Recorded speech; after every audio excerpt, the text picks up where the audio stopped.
Hi there, welcome to my video. Perkenalkan, nama saya Cynthia Melia Menunin dengan NIM 10152300125. Saya dari kelas TB 4703. Hari ini saya akan menjelaskan tentang konsep biologi rekayasa genetika pada film fiksi dan kejadian yang pernah terjadi di dunia nyata. So, let's move on to the video. Nah, jadi yang pertama kita mulai dari film fiksinya dulu kali ya. Film fiksi yang akan saya bahas hari ini adalah Hulk. Jadi, film Hulk ini menceritakan tentang seorang ilmuwan yang bernama David Banner yang sedang meneliti dan melakukan percobaan tentang regenerasi jaringan tubuh sehingga manusia dapat menumbuhkan kembali anggota tubuhnya yang hilang, dan ia menggunakan berbagai hewan laut seperti ubur-ubur, teripang, bintang laut yang dianggap bagus dalam regenerasi manusia, dan percobaan ini tuh diuji pada seekor kera. Tapi setelah 6 menit keranya disuntik, kera tersebut itu mati karena ternyata cairan tersebut itu sudah menjadi racun dalam tubuh kera. Tapi si David malah menyuntikkan cairan tersebut ke tubuhnya sendiri. Nah, jadi otomatis cairan itu udah masuk dong ya ke dalam tubuhnya David. Nah, pada saat Bruce lahir, otomatis dia itu mewarisi gen ayahnya dong. Nah, jadi dia mengalami mutasi genetik. Pada saat Bruce tumbuh dewasa, ia melakukan penelitian lagi, yaitu penggunaan nanomet dan radiasi gamma untuk menyembuhkan kanker dan penyakit lainnya. Tapi sebelum lanjut, kalian tahu nggak sih apa itu sinar gamma? Sinar gamma adalah bentuk energi tertinggi dalam alam semesta. Energi ini terbentuk dari radiasi elektromagnetik yang diproduksi oleh radioaktivitas. Nah, biasanya sinar gamma itu dimanfaatkan sebagai radioterapi atau terapi untuk penyakit kanker. Nah, udah tahu kan sinar gamma itu apa? Yuk kita lanjut. Pada saat mereka tuh lagi melakukan percobaan, si Bruce-nya malah yang terkena radiasi sinar gamma dengan tingkatan yang sangat tinggi. Tapi dia masih berhasil diselamatkan. Tapi ya, walaupun dia selamat pun dia tuh udah terkena efek sampingnya gitu loh guys. Nah, semenjak itu, setiap kali emosinya naik atau dia marah dan detak jantungnya itu mencapai 200 kali per menit, ia akan berubah menjadi Hulk.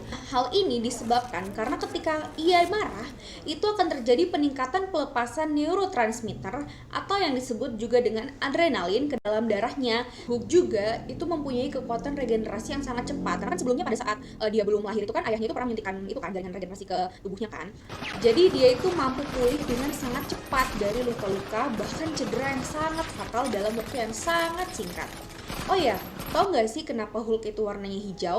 Karena pada saat Bruce berubah wujud, tingkat radiasi gamma yang ada pada tubuhnya itu meningkat. Tapi balik lagi ya, ini kan cuma cerita fiksi dan nggak mungkin juga bakal terjadi di dunia nyata kan. Karena sinar gamma sendiri aja tuh aslinya nggak punya warna, dan sinar gamma itu sebenarnya berbahaya loh bagi tubuh manusia karena paparan sinar gamma pada dosis yang tinggi dalam jangka waktu yang pendek akan dapat menimbulkan beberapa gejala yang disebut sindrom radiasi akut. Contohnya seperti demam, pingsan, kerontokan rambut, hingga kejang-kejang. Oke, jadi segitu aja ya penjelasan pada film fiksi yang berjudul Hulk tadi. Sekarang kita masuk ke kejadian yang pernah terjadi di dunia nyata. Langsung aja kita mulai. Nah, cerita ini adalah tentang seekor domba yang bernama Dolly. Dolly adalah seekor domba Dorset betina dan mamalia pertama yang dikloning dari sel somatik dewasa. Dolly ini tuh dikloning dari sebuah sel yang berasal dari sel kelenjar susu domba Dorset dan juga sel telur dari domba Scottish Blackface. Dolly dikloning menggunakan proses transfer nuklir dari sel yang diambil dari kelenjar susu. Proses cloning ini menggunakan teknik pemindahan inti sel stomatik yang dimana inti sel dari sel dewasa dipindahkan ke oosit yang tidak dibuahi. Dari cloning ini membuktikan bahwa organisme hasil cloning dapat dihasilkan dari sel dewasa dari bagian tubuh tertentu.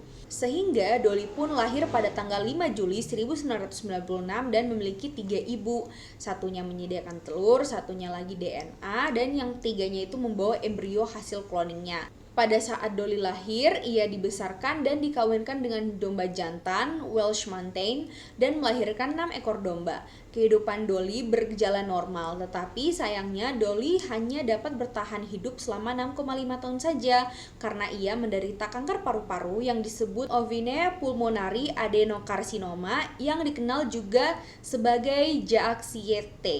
Gimana bacanya, saya susah ya. Hingga Dolly pun mati pada tanggal 14 Februari 2003. Sedih banget ya guys. Oke, jadi sekian dari video saya. Kurang lebihnya saya mohon maaf. Dan semoga video ini bermanfaat ya. See you on the next video. Bye-bye.